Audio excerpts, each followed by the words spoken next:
How's it going, everyone? It's your boy Charming Man 93 and I'm covering for PlutoCoffins today. He's doing some family stuff, I do believe, so I've decided to make a short little video for him to keep the AdSense rolling in, maybe get him some subscribers too. So let's get the ball rolling. Now recently, social justice warriors, most notable among them Kevin Logan, have been using the term free speech warriors. Now what do they mean by free speech warriors, and who are they calling free speech warriors? Well, they're calling us free speech warriors, the anti-SJWs. Now why is that? Well, first and foremost, they want their own pejorative term to throw at us, because social justice warrior has been around for a very long time now, and it describes accurately a real group of people who claim to be for justice and social justice and all these great liberal causes, but really they're the opposite of that, and what they espouse is actually something that creates injustice, and also the other personal things behind that as well, like smugness, arrogance, superiority complexes, narcissistic tendencies, stuff like that, but that's besides the point. They essentially want their own word like that they can use to throw at us, because they've since realised, I believe, that they're failing to reclaim the word social justice warrior, because I think it's a pejorative term that can't be reclaimed because of how much damage that they have caused to society and how many people just absolutely can't stand them. I mean, we've now got people who aren't anti-SJWs using that term, like, oh, I don't want to sound SJW, I might sound SJW when I say this. You know, people like Clossel's Crazy says that, and yet he's not someone I would call an anti-SJW, he's just a commentator, isn't he? Another reason is, as with the case of social justice warriors, they want to describe a person who claims to be for free speech but actually isn't, essentially. It's just like social justice warrior. That's literally what it is, right?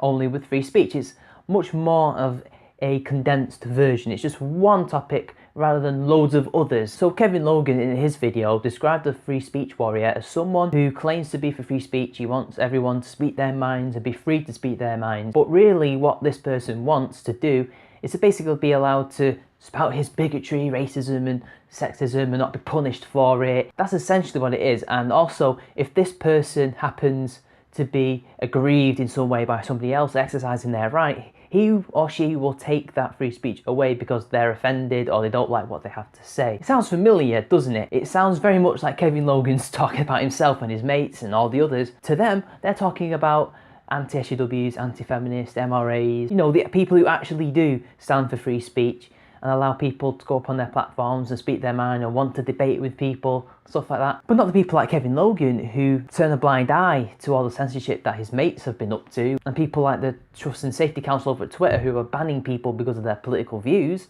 No, he's not talking about them. Now ultimately it's simply a desperate tactic that they've devised because they're losing the argument. Well, they can't come up with any cogent argument despite the fact that they've got some allegedly intelligent people on their side, so they have to instead create a pejorative term.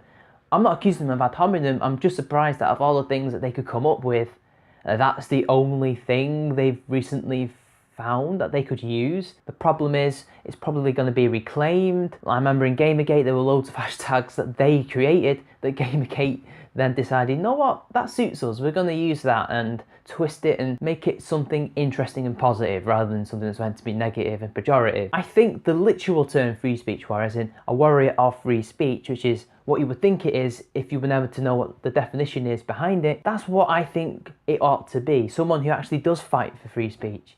They are a warrior, are they not? That's how I think it's going to turn out. I think they're going to try and push it. People will instead take it and form their own little thing about it. Anti-SJWs will call themselves free speech warriors in an ironic way. Who knows, eventually we'll just start saying, yeah, we're free speech warriors.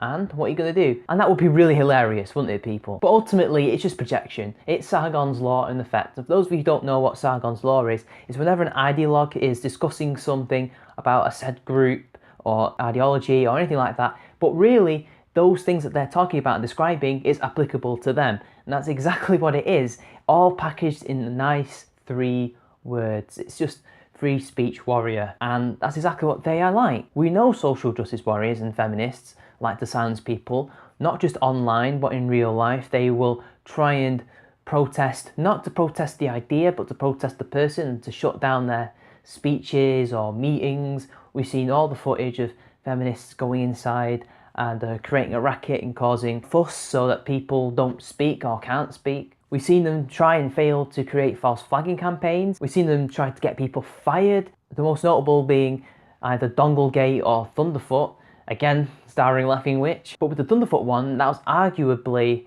more nefarious because they were calling him Nazi, misogynist, and I don't know if he still lives in the Czech Republic, I assume he does.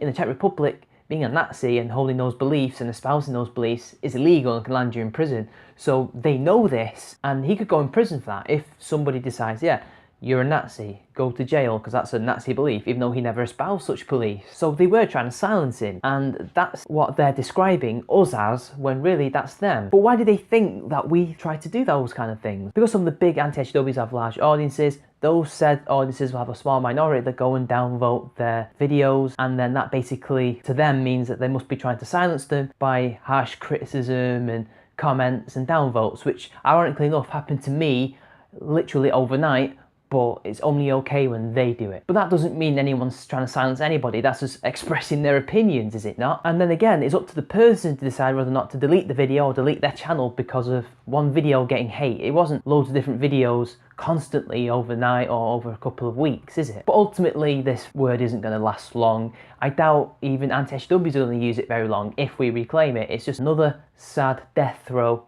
as the HWs fail to come up with any actual argument. So, hope you all enjoyed the video.